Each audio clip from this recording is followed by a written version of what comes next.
In this lecture, we are going to derive the general conduction equation. In the first lectures, we have seen the different modes of heat transfers and the properties like thermal conductivity and thermal diffusivity.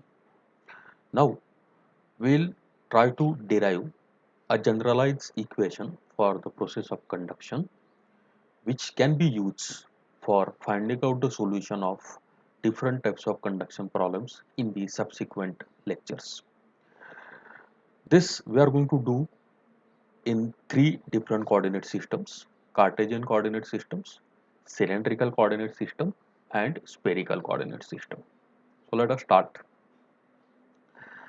I'm going to start with some introductory notes. Then we'll derive the general conduction equation in the Cartesian coordinate system. We'll reduce this equation to different types of reduced forms, simplified form I can say, with certain conditions. Then we'll see the equation for cylindrical coordinate and spherical coordinate with their possible reductions. So this is the agenda for this lecture. I am Nitin L. Birud. General conduction equation, as I already told you, that is going to be useful for us for finding out the solution of different conduction problems. In this generalized conduction equation, the methodology, while deriving this, we are going to adopt a simple methodology which is based on the first law of thermodynamics. The energy balance obtained by using the first law of thermodynamics, we are going to apply this energy balance to a small differential element in each coordinate system, of course, and then we are going to write down the appropriate equation as required in the energy balance, and then we are going to substitute those equations into the energy balance equation to get the final form of the equation. We are going to derive this expression completely for Cartesian coordinate system, but we are going to see only the final equations for cylindrical and spherical coordinate systems. Okay, and then I'll tell you how the things are getting reduced. So let us start. A major objective in conduction analysis is to determine the temperature field in the medium resulting from condition imposed on its boundary. So what, when we are doing any conduction analysis, we are interested in finding out the temperature field, that is temperature equation. In other words, I can say that expression of temperature in terms of some space coordinate or in terms of some time coordinate. If you are getting this equation in terms of space coordinates, then we can simply differentiate this equation to get the temperature gradient for that particular coordinate. And this temperature gradient can be used along with the Fourier's law of conduction to find out the rate of heat transfer in that particular direction. It means that once you obtain the temperature field equation or temperature distribution equation, it will be easier for us to find out the heat transfer in that particular area, in that particular direction, in that particular coordinate system. So for this we are going to derive this generalized conduction equation. This difference, we are going to define a differential control volume, identify the relevant in energy transfer process. As I told you, we are going to apply the energy balance, simple, and introduce the appropriate rate equations. This we are going to do. Appropriate equations we are going to write for different forms of this energy equation, and then we are going to substitute it back to the energy equation to get the final form of the equation. Now this equation, whatever differential equation we are going to get, is can be solved using the boundary conditions. So in the next lectures, I am going to talk about the solution using the boundary condition, how we are going to solve the differential equation, conduction equations using the different boundary condition. And after the solution, we will get the desired thing, that is the temperature distribution in that particular medium, which is our final aim. So let us start for Cartesian coordinate system. Consider a homogeneous medium with no bulk motion, because we are not going to consider the convection, we are going to consider only conduction. So no bulk motion. The temperature distribution is function in x, y and z direction as we are talking about Cartesian coordinate system. So the coordinate axes are x, y and z. Consider a infinitely small control volume, a very small volume whose dimensions are dx, dy, dz in the respective x, y and z directions. It is shown like this. You can see that this is x direction, this is y direction, this is z direction. The dimension of this object in x direction is dx, in the y direction it is dy, and in the z direction it is dz. So, if you want to calculate the area in x direction, so for say this qx, if I want to find out what is the area responsible for this heat to flow, so I am going to get the area in x direction is going to the product of dy and dz. Correct. In the similar fashion, area in y direction is equal to dz into dx. Okay. So this is how we are going to consider the areas. The total volume of the element is the product of the dimensions because it is a parallelepiped, and dx into dy into dz going to give us the total volume of the element. Now we are going to consider this. Here you can see that there are two things I have shown, qx and qx plus dx, means a rate of conduction at x, at distance x from the origin. Okay, let us call it as qx, and what is the change in that rate of conduction at a distance dx, and that is shown by this particular term. Okay, how this term is written we'll see in the next slide. Similarly, we can have different conduction rates in y and z direction. It means that the element is having heat conducted in and out in all the six directions. It means that for conduction in these three directions, in and out, total will get six equations for the conduction. And the similar in the similar way, if this element is itself is generating some energy, if some energy is getting generated, some heat is getting generated, we need to write equation for that heat also.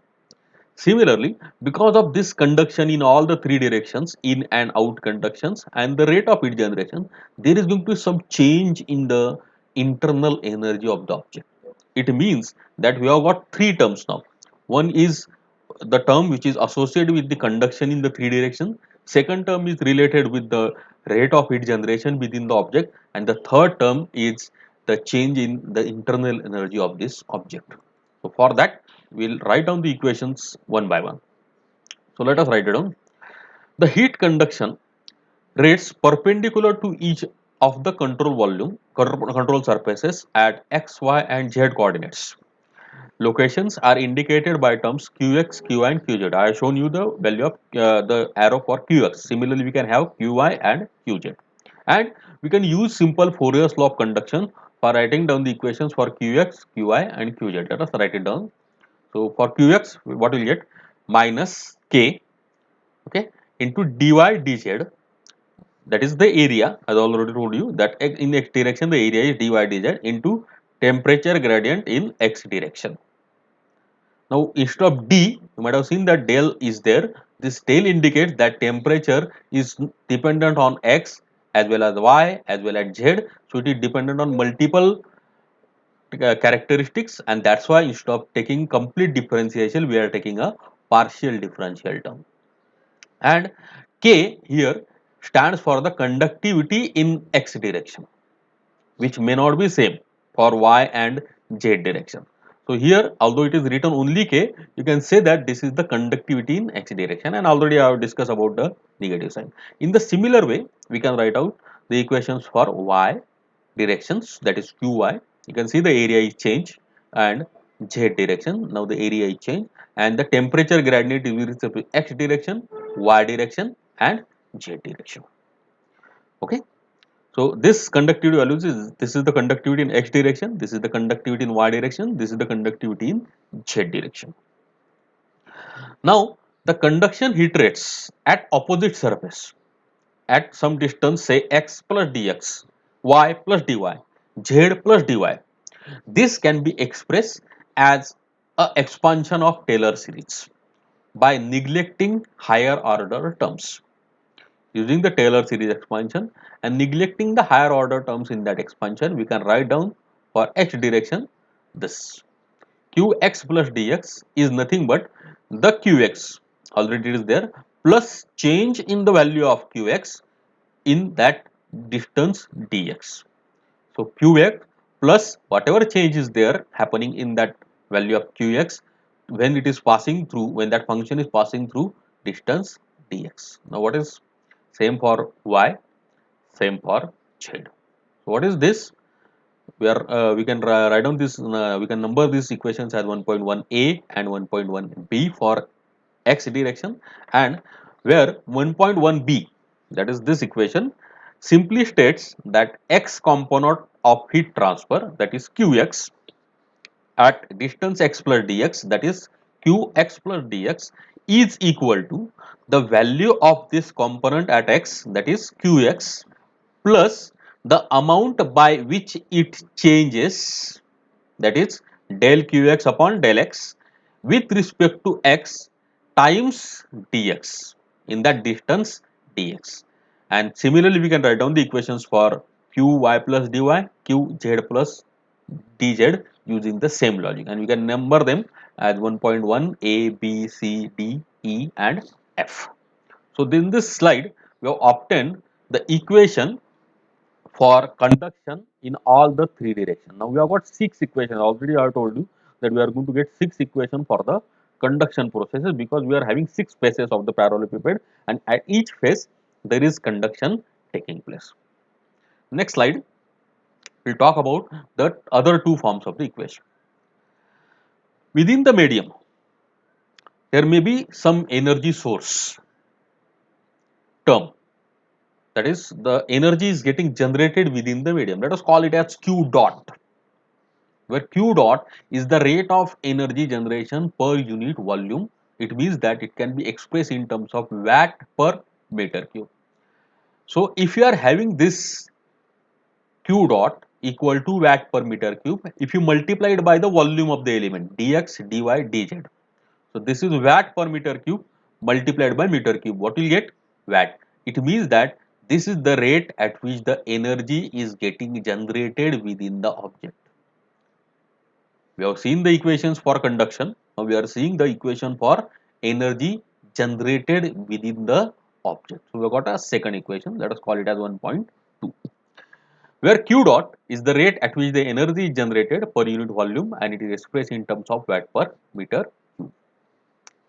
There may occur changes in the amount of internal thermal energy stored by the material in the control volume. Now this is the third term. Second term is energy generated.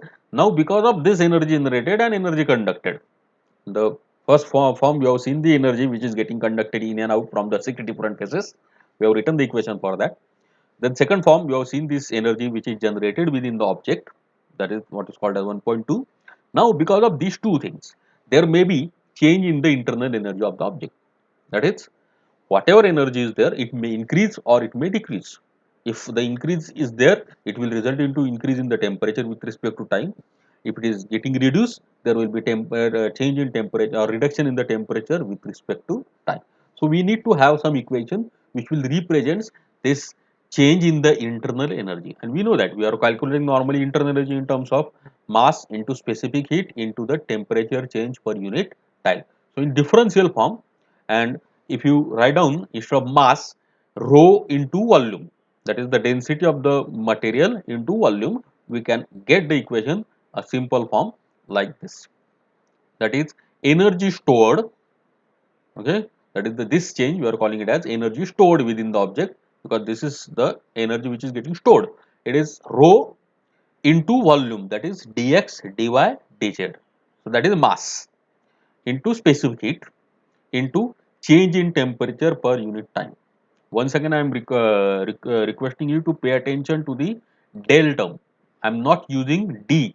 D represents a complete differentiation, while del, so this small d, that is del, represents the partial differentiation. Now here what we are taking into consideration, that temperature is the function of spatial coordinates like x, y and z, and as well as it is varying with respect to time also.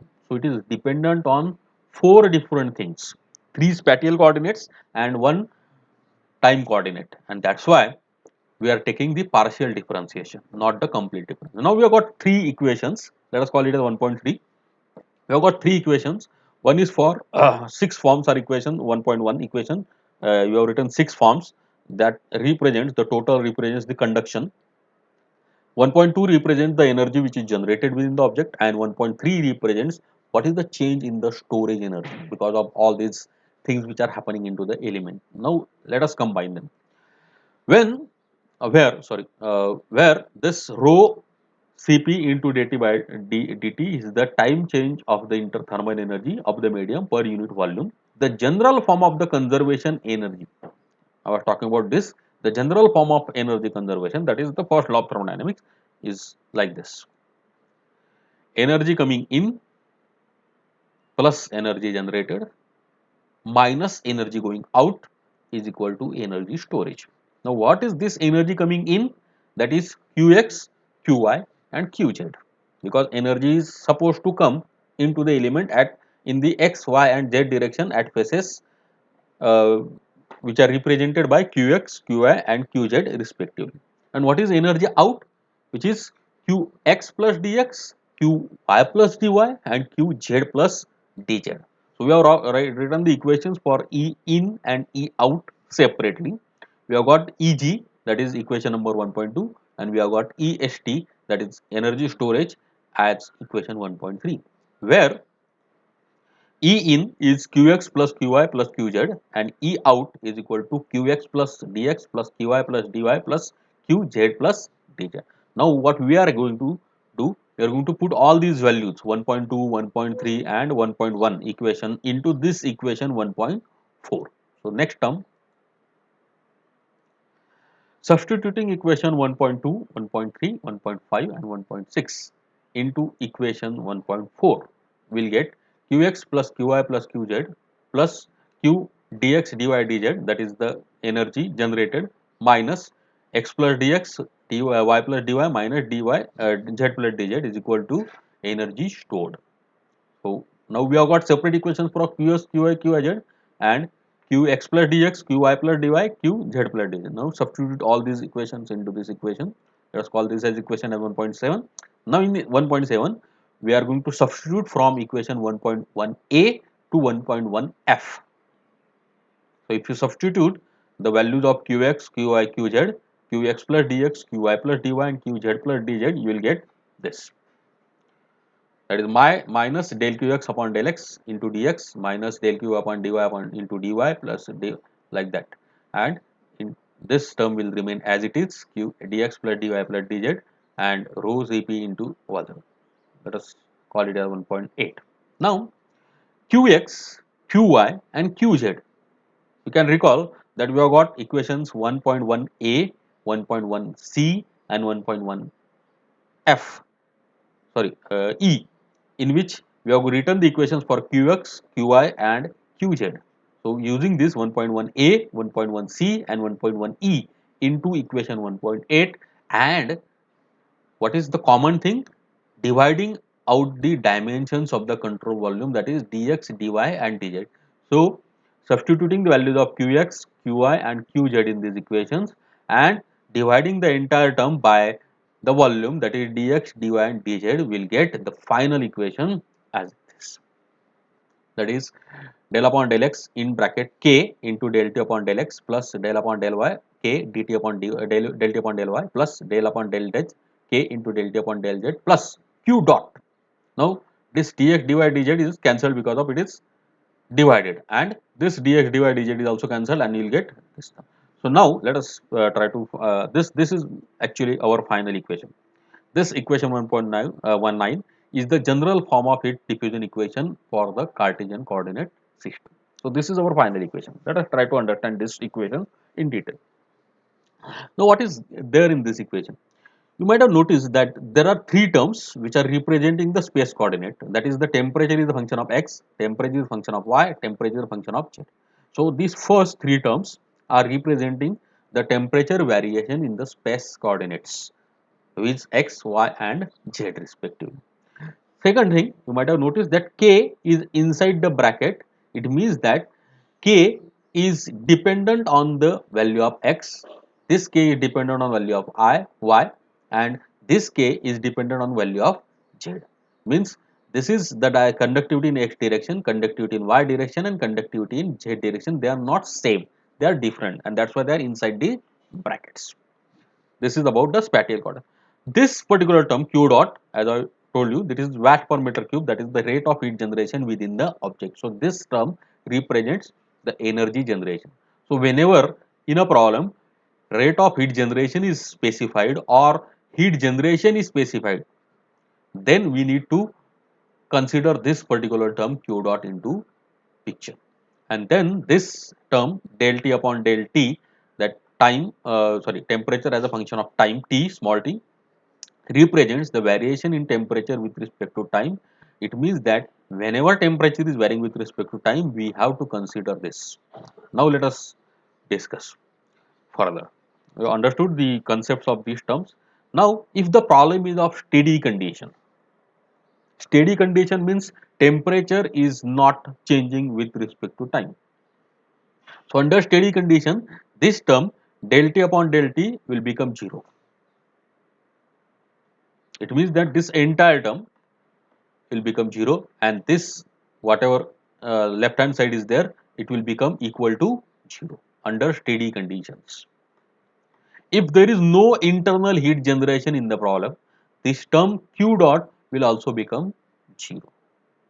And if there is no noticeable variation in the temperature in say Y and Z direction, the variation in the temperature is negligibly small, then this del T upon del Y and del T upon del Z terms are also going to become 0.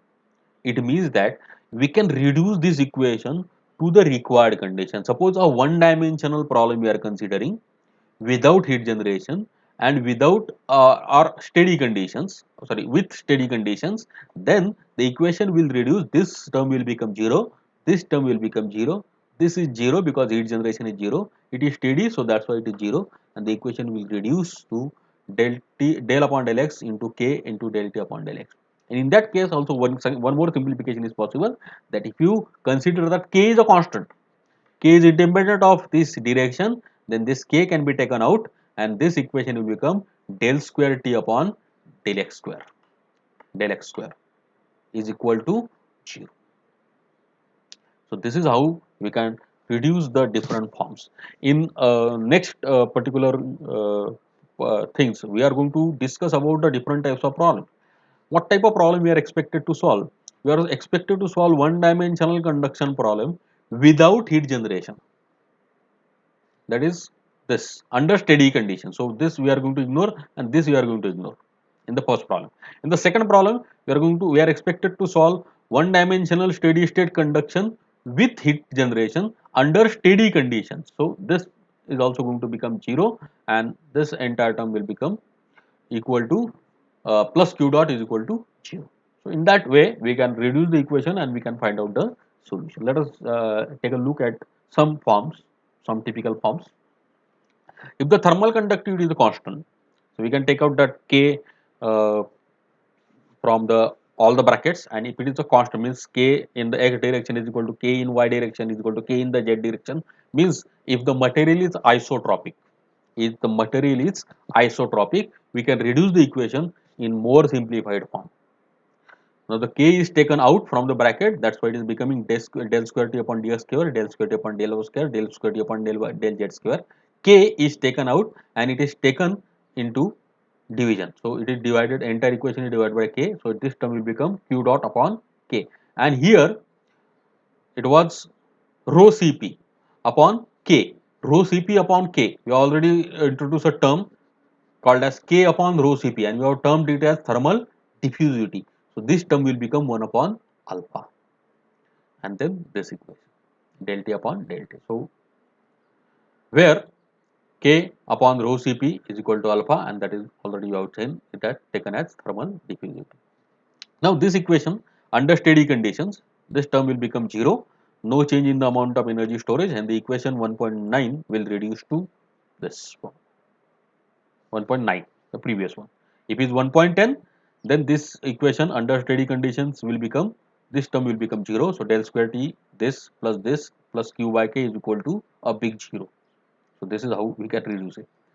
Then if the heat transfer is one dimensional, that is say in x direction only, and there is no energy generation, under steady conditions equation 1.10 reduces to, see what I am saying, one dimensional, that is only x direction, there is no energy generation, means this is also 0, and there is steady condition, means temperature variation with respect to time is also 0. So equation 1.10 will reduce to this form, del square T upon del x square is equal to 0. Or now temperature is dependent only on x, so we can simply write d square T upon dx square is equal to 0.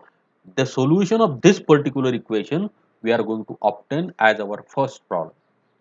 So in next slides, after learning about the boundary conditions, of course, I'm going to solve this particular case. Now, whatever we have done for the Cartesian coordinate system, similar kind of things can be repeated for the spherical coordinate systems and cylindrical coordinate system. I'm going to give you the final forms of the equations and some reduced form just for your understanding. So let us, in cylindrical coordinate system, the coordinates are r, that is the radius of the cylinder, z, that is the height of the cylinder, and theta, which shows the angular angle, change in angle. So r, theta, z total, if you specify the values of r, theta and z, you can specify a cylinder. So in cylindrical coordinate system, the general form of heat conduction equation is like this. Once again, it's a big equation, but don't get confused. Similar things is there. Here the temperature variation is with respect to r. So this first term indicates the radial variation in the temperature. This term is representing the temperature variation in this direction phi, theta, whatever is there, and in this direction it is z direction. So this first term represents radial with some angle and with some height. Then the heat generation term and the uh, heat storage term, they are going to remain same. And if you reduce it to the one dimensional form with steady conditions without any generation and only radial heat conduction is considered, then it will be reduced to 1 upon r d upon dr r dt upon dr is equal to 0, because this is 0 and this is also 0. This term with respect to phi and z are also 0. We have got only this particular term, and that in that case also k is taken as K is taken outside because it is constant. So if you consider that conductivity is a constant and radial heat conduction, then we will get this particular simplified form of this equation.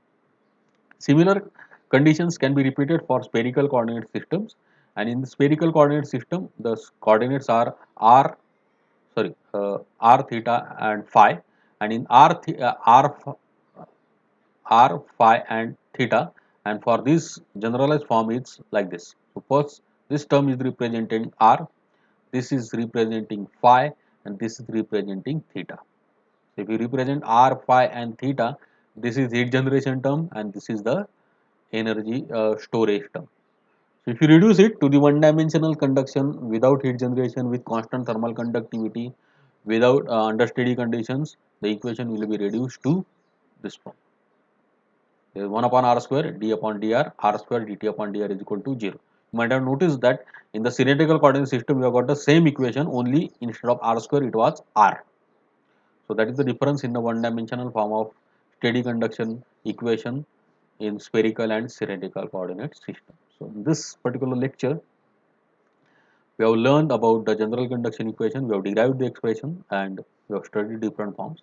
We have studied the different forms of equation for cylindrical and the spherical coordinate system. Next time we will be discussing about the boundary conditions in order to solve this particular problem. Thank you. Thank you very much.